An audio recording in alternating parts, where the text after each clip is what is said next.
وہ حفاظ آیات پڑھتے چلیں گے، کہ جنت میں درجوں کی سیڑھی چڑھیں گے، کریں گے جہاں ختم پائے مکان، قرآن سچ کی زبان، کتابوں میں افضل کلام خدا ہے، زمین جہالت میں نور خدا ہے۔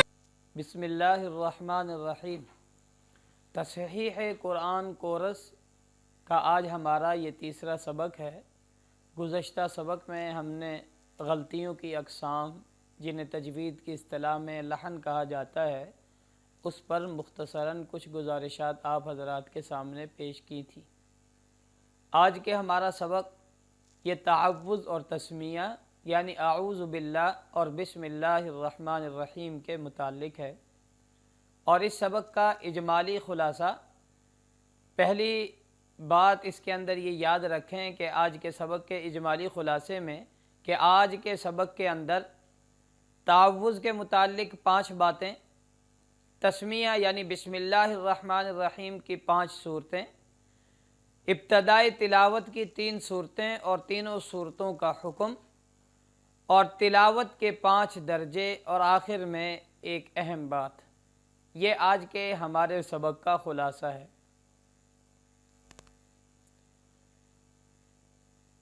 تعوذ کے احکام، اس کے اندر آج کے جو سبق ہیں تعوذ کے احکام، میں نے پہلے عرض کی تھی کہ ہم نے اس میں 5 چیزیں تعوذ یعنی اعوذ باللہ من الشیطان الرجیم کے متعلق آپ سے عرض کرنی ہے۔ تعوذ کے متعلق پہلی بات معنی، تعوذ کی دوسری بات کہ تعوذ کے الفاظ کیا ہیں، تعوذ کے متعلق تیسری بات کہ تعوذ کا محل کیا ہے، تعوذ کے متعلق چوتھی بات تعوذ کی کیفیت کیا ہے، اور آخری اور 5ویں بات کہ تعوذ کا حکم کیا ہے۔ پہلی بات کہ تعوذ کا معنی، لغت کے اعتبار سے تعوذ کہتے ہیں پناہ طلب کرنے کو، یعنی اعوذ باللہ من الشیطان الرجیم، یہ انسان پڑھ کر اللہ سے شیطان مردود سے پناہ مانگتا ہے، تو تعوذ کا معنی ہوا پناہ طلب کرنا، اللہ سے پناہ طلب کرنا۔ یہ پہلی بات مکمل ہوئی تعوذ کے متعلق۔ تعوذ کے متعلق دوسری بات کہ تعوذ کے الفاظ کیا ہیں۔ احادیث مبارکہ میں مختلف الفاظ وارد ہوئے ہیں۔ مثال کے طور پر اعوذ باللہ السمیع العلیم من الشیطان الرجیم، اعوذ باللہ القادر من الشیطان الغادر، اعوذ باللہ القوی من الشیطان الغبی، اور ایک الفاظ جو میں اور آپ عموماً پڑھتے ہیں اعوذ باللہ من الشیطان الرجیم، یہی راجح قول، یہی راجح الفاظ ہیں، اسی کو ترجیح دی ہے علماء نے۔ اگر دوسرے الفاظ سے بھی انسان پڑھنا چاہے تو پڑھ سکتا ہے، لیکن افضل اعوذ باللہ من الشیطان الرجیم ہے۔ تعوذ کا محل، تعوذ کب پڑھنی ہے، اس کے بارے میں یہ یاد رکھیں کہ جب بھی تلاوت آپ نے قرآن کی شروع کرنی ہے، قرآن پاک کی تلاوت جب بھی شروع کرنی ہے تو اس کے اندر اعوذ باللہ من الشیطان الرجیم کا پڑھنا ضروری ہے۔ قرآن پاک میں فرمایا وَإِذَا قَرَأْتَ الْقُرْآنَ فَاسْتَعِذْ بِاللَّهِ مِنَ الشَّيْطَانِ الرَّجِيمِ، اسی کے متعلق کہ جب بھی آدمی تلاوت شروع کرے تو اعوذ باللہ من الشیطان الرجیم پڑھے۔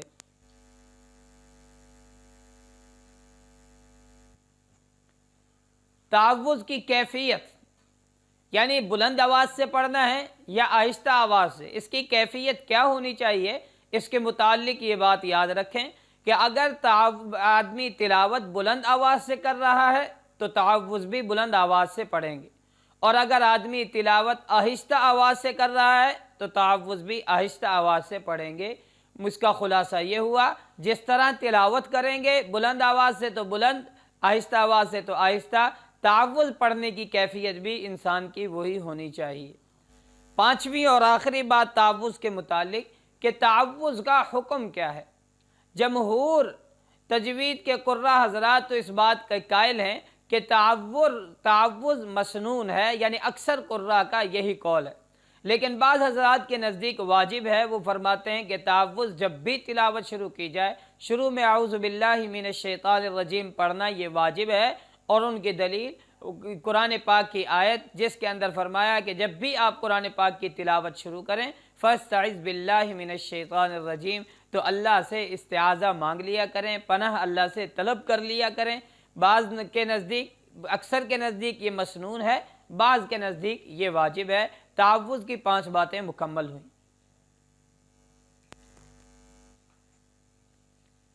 اس کے بعد ہے تسمیہ کی صورتیں۔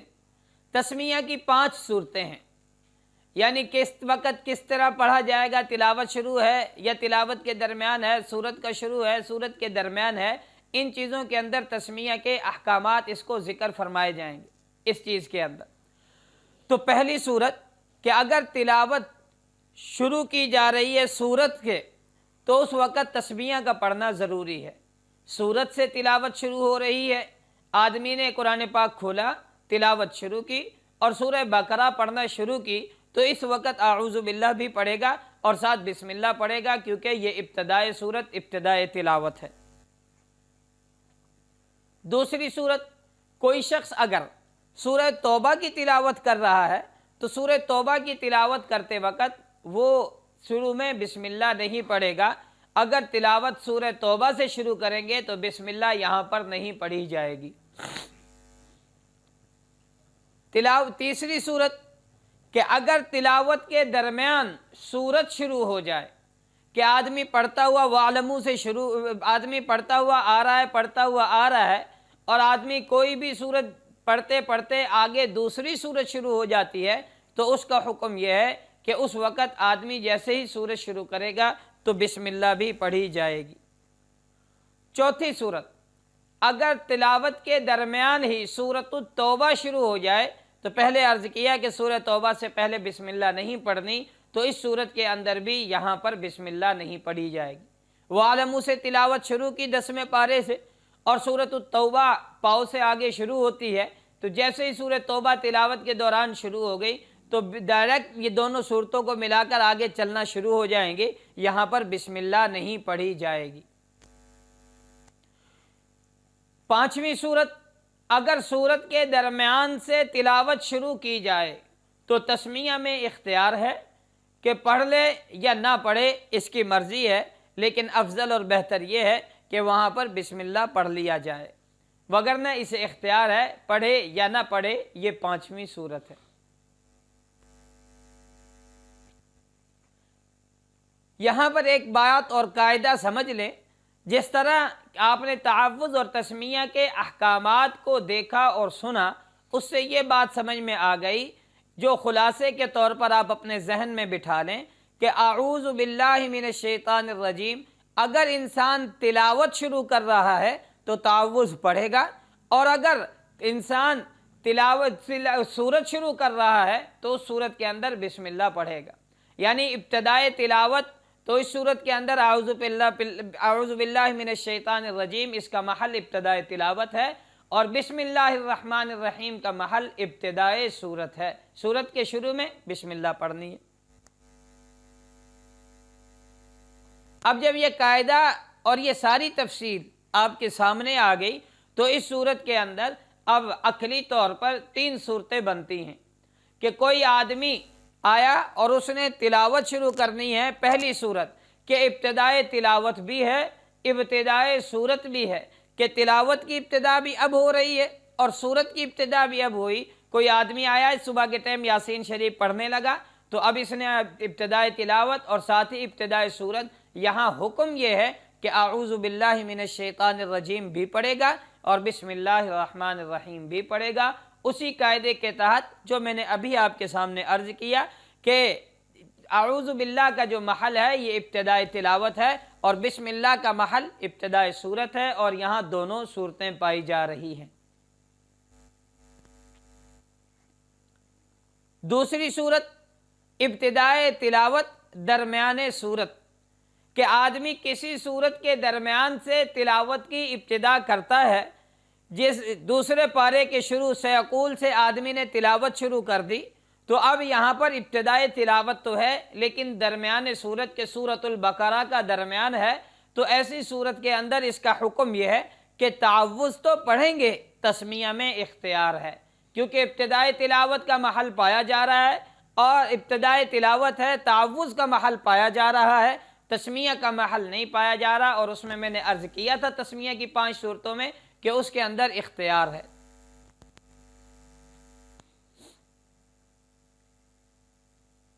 اور تیسری صورت ابتدائے صورت درمیان تلاوت، کہ کسی صورت کو ابتدا کی ہے اور درمیان تلاوت، چوتھا پارہ شروع کیا لن تنالوا البر، اور انسان یہ پڑھتا ہے، تیسرا پارہ شروع کیا تلک الرسل، اور پڑھتا گیا سورۃ البقرہ ختم ہوئی، آگے سورہ آل عمران شروع ہو گئی۔ اب یہ جو سورہ آل عمران شروع ہوئی، یہ درمیان تلاوت سورت کی ابتدا ہو رہی ہے، اس کا حکم یہ ہے کہ یہاں پر صرف اور صرف تسمیہ پڑھی جائے گی، تسمیہ پڑھیں گے۔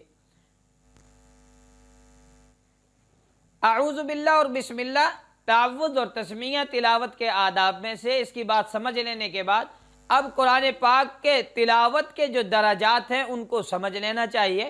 تلاوت کے 5 درجات ہیں۔ نمبر 1 ترتیل، نمبر 2 تدویر، نمبر 3 حدر، نمبر 4 تحقیق، نمبر 5 زمزمہ۔ یہ 5 درجات ہیں تلاوت کرنے کے، اور ان 5 درجات کو آپ ابھی اکیلے علیحدہ علیحدہ سمجھیں۔ نمبر 1 ترتیل۔ ترتیل کسے کہتے ہیں؟ قرآن کی تلاوت خوب ٹھہر ٹھہر کر کرنا، جیسا کہ عمومی طور پر اسٹیجوں کے اوپر یا محافل قرات کے اندر آپ سنتے رہتے ہیں کہ جب قاری صاحب پڑھتے ہیں تو خوب آہستہ اور ٹھہر ٹھہر کر پڑھتے ہیں، اسے اصطلاح قراء میں ترتیل کہا جاتا ہے۔ یہ تلاوت کا ایک درجہ ہے۔ تلاوت کا دوسرا درجہ تدویر، کہ ترتیل کی رفتار سے تھوڑا سا تیز پڑھا جائے۔ اس کو مثال سے سمجھیں، جیسے نماز کے اندر قاری صاحب تلاوت کر رہے ہیں، وہ نماز کے اندر اسٹیج والی تلاوت سے تھوڑا سا تیز پڑھتے ہیں، تو اسے کہا جاتا ہے تدویر۔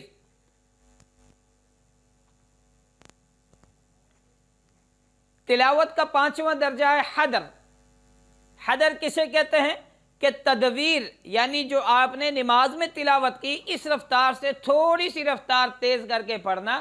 اس کو مثال سے سمجھیں، جیسے تراویح کے اندر قاری قرآن پڑھتا ہے، لیکن یہ قرآن پاک اہل عرب کے نزدیک جون سی ترتیب ہے اس کے متعلق ہے۔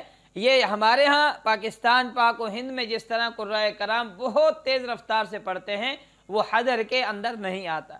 حدر میں جو ترتیب ہے وہ جس طرح اہل عرب کے قراء پڑھتے ہیں کہ نماز کی رفتار سے تھوڑی سی رفتار تیز کر کر اس کو پڑھنا، اس کو کہتے ہیں حدر۔ یہ تیسرا درجہ ہے تلاوت کا۔